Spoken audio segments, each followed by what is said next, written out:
The other day, I in the meeting in the morning like this, which we call satsang here, and other places we call it meetings because people don't know the word satsang. But I told that I had been talking to a Swami, and he's lived here many decades, and he was lamenting about the changes in the area.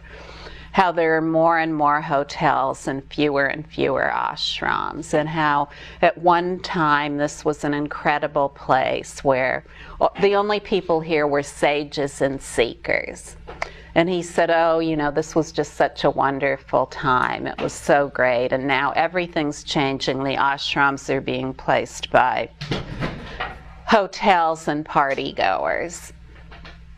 And he said, here we have the holy Ganga. Isn't this a special place? And he said, don't you agree that it's a special place? And I just said, well, you know, everywhere is special. That's the way it is for me. Everywhere is special, no matter what it is. And I said to him, you know, everything is governed by the law of impermanence. No matter what it is, will change. No matter what appearance is, it will change, and it will resolve in the basic space of awareness. And what hasn't appeared, it will appear. So, you know, just as things are always changing, so too this whole scene of the way sages and spiritual seekers get together, that's also changing right now. And today's holy river is the internet. That's where sages and seekers are gathering now. They're gathering on the internet. So for a very long time, these very direct teachings, like the one that the Great Freedom Teaching gives, have been very difficult to receive. They're held by only a few people, and then you have to know where those people are and go there and try to get it, and you may have to prove yourself in order to get it first, or whatever it might be. But you see, things aren't like that anymore. Today we live in an era where information is increasingly free, including this kind of information.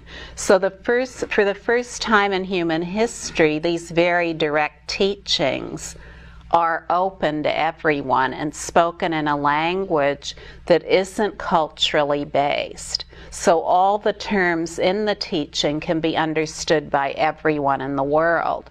This is just part of the law of impermanence and the way things are always changing. At one time, we as a global human culture appeared to be fragmented because we couldn't travel easily and we couldn't really communicate with each other easily, and we lived in specific geographical areas. So sages and seekers were just in a little geographical area, and they kind of knew each other. Once in a while someone would travel a few hundred miles to see somebody. But you know, that isn't the way it is anymore. Everything is wide open. It's completely wide open. And that's the way it is with these very direct teachings too, which throughout all of time have been called the pinnacle teachings, the epitome teachings. They are complete teachings with unerring instruction on how to completely realize what we call in the Great Freedom Teaching the wisdom body of potent benefit. There's no need to call it anything other than that. We don't need to spiritualize it, religionize it, philosophize it, psychologize it, or anything else. It's about being human. That's what it's about. It's not about anything else, and it's not owned by anyone. So that's what I have to say. Everywhere I go. Now, here is another matter. I've been involved with the internet for 35 years, so since I was a very young woman, before most people knew about the internet, and been very involved in pioneering uses of the internet in many settings, both in public institutions and in for-profit institutions. And since the very beginning of the internet, there have always been those involved in its development who believe very radically that information is free. And these people are the reason that we can use the internet today. The internet started out owned by the Defense Department of the United States. And all the information was housed in mainframe computers. And then the government started forming relationships with big corporations like Lockheed in some selected university settings. But still this information was very restricted, and it was still owned by the Defense Department, and they had complete control over it. But as more people in the corporations, and especially in academia, began to use the information on the internet, they said, wow, and this is what happened for me. The first time I used an online database to do a bibliographic search rather than looking it up in a bunch of books in the library, I was just awed. It was amazing to me. Of course, it took a whole day to get the results back. So always, including now, there's an underground of people who believe that information is entirely free. And for all these years, the last 35 years, they have been working diligently to make sure that all information is free.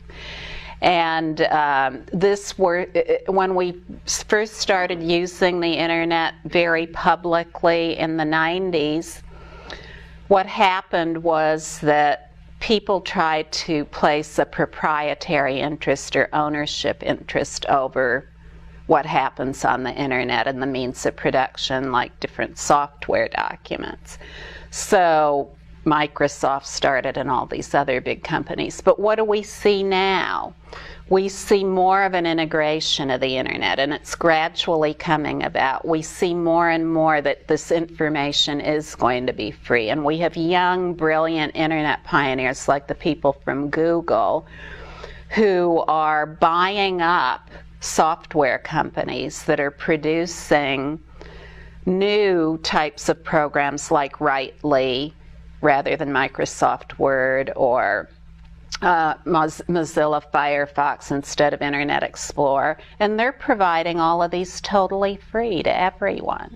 So you see, these are very, very important shifts, and now we have a new protocol that's coming about for the internet called Internet 2, and it will come about.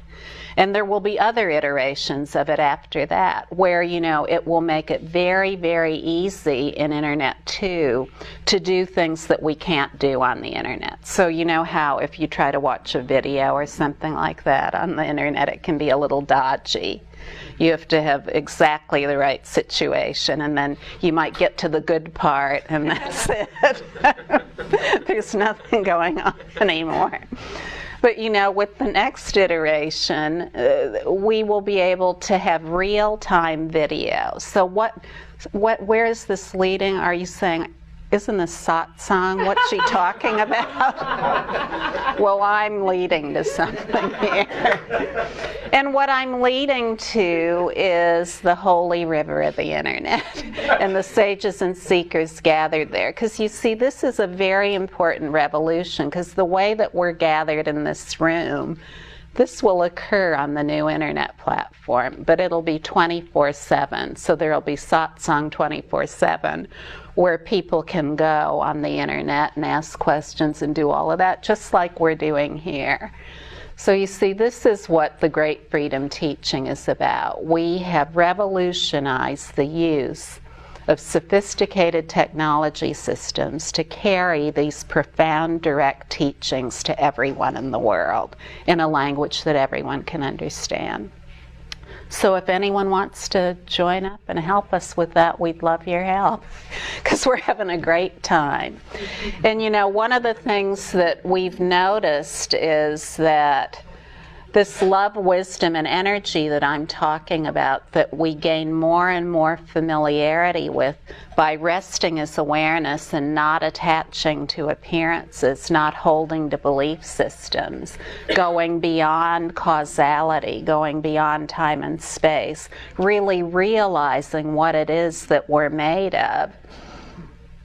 This is something that is very easy to accomplish. The accomplishment of it is very swift if the correct instructions are given. But without the correct instructions, this that is so simple can end up seeming like it is very, very difficult. Have you ever noticed that?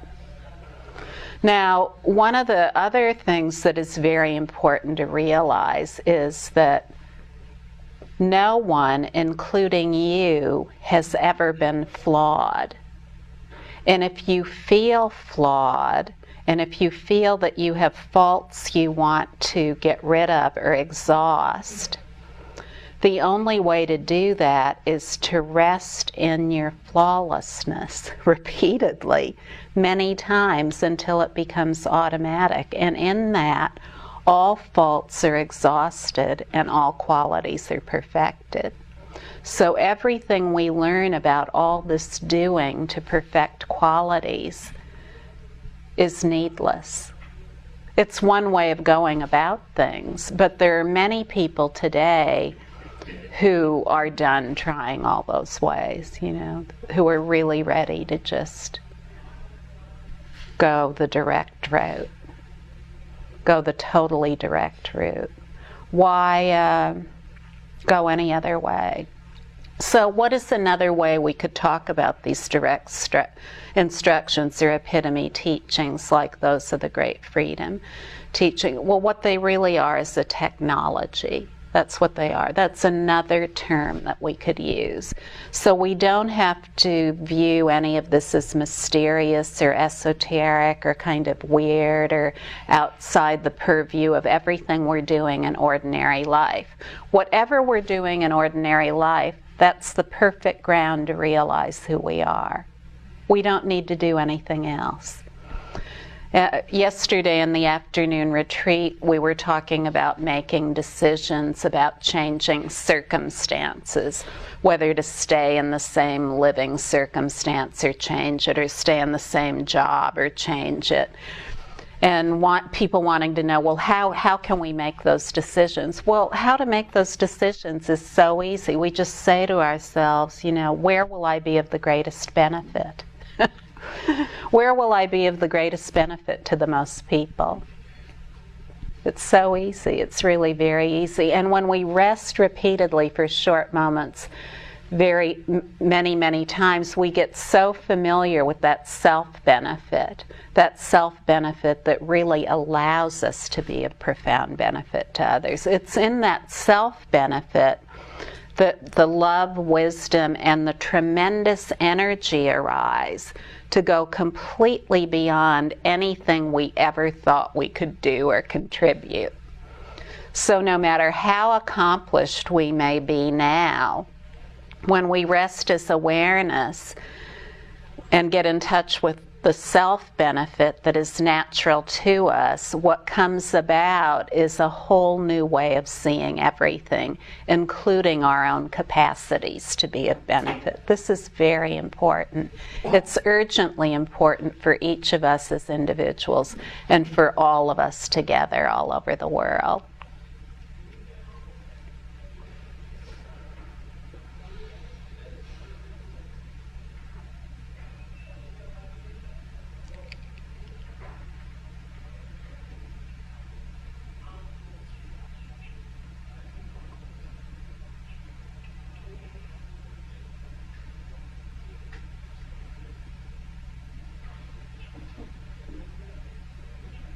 Love is not scary. It is not scary at all, and love needs no other means. It needs absolutely no other means. Love is the sublime, skillful means. A lot of times when we feel flawed and we feel like we need to change in order to not be flawed, then when we hear about our true nature, we think, oh, I'm so flawed, so I've got to get my true nature so I won't be flawed. And so then we go somewhere and we find an institution or a group or a teaching where they'll say, yeah, you are flawed and you do need to find your true nature. But that isn't the case. I mean, you can do that if you want to, but I can tell you absolutely for certain it isn't necessary. There's no one to fix. There's no one to fix. There never has been anyone to fix. This is the true meaning of non-duality. When we rest in the equanimity that is at the basis of everything, then we realize that flawlessness about ourselves and others. That's what it means for there to be no separation. But we continue to live in a very ordinary way, being a benefit to ourselves and others. We don't need to change anything. Completely within the reach and range of everyone. It doesn't require being smart, or if you aren't smart at all, you can still rest as awareness. It doesn't require being educated or not. If you're educated or not, you can still rest as awareness. It doesn't require going to any special location and cutting yourself off from everything. You can if you want to, but really all you have to do is rest as awareness. So this is a way for us to come together as a human community. And there are many, many people today, I find, all over the world who are very ready for this. Very, very ready for this, who just know that, like all of you, you hear it and you say to yourself, well, of course. Or maybe you're a little tentative, or maybe you're saying, no, this isn't for me. But whatever it is, it's fine. Those who are ready, and that's all that means. It's not a special class of people. It just means that some are ready and more will join. You see, this is the meaning of love. Love is like a magnet. A very powerful magnet. There's no need whatsoever to demean yourself or find other people who will demean you. Do you know what that word demean means? Who will say you're flawed and you need to be fixed. That is absolutely not necessary. If you stay on that course, then it'll take you very far from who you are.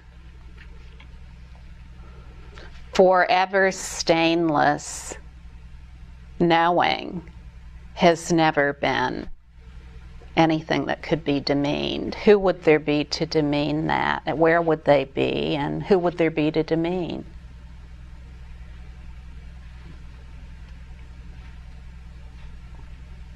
There's no way to approach what I'm saying through thinking about it or through philosophy. There's absolutely no mental avenue. We can understand a little bit through words, but when it comes right down to it, what we are is completely beyond words and concepts.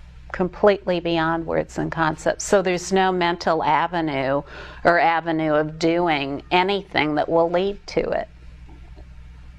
The only avenue of swift accomplishment is to rest imperturbably for short moments, repeated many times until it becomes automatic. And you don't have to go anywhere special to do that. In the Great Freedom Teaching, we have 24/7 support worldwide, and that just becomes more and more robust all the time. Gone are the days where if you needed support for resting as awareness, there was either no one to talk to, no one spoke awareness where you lived, especially in the West, or you had to go to some special isolated location and leave everything behind. Those days are completely gone, and they will continue to radically change. You can still do that if you want to. I'm not saying not to do that. I'm just saying there is another way.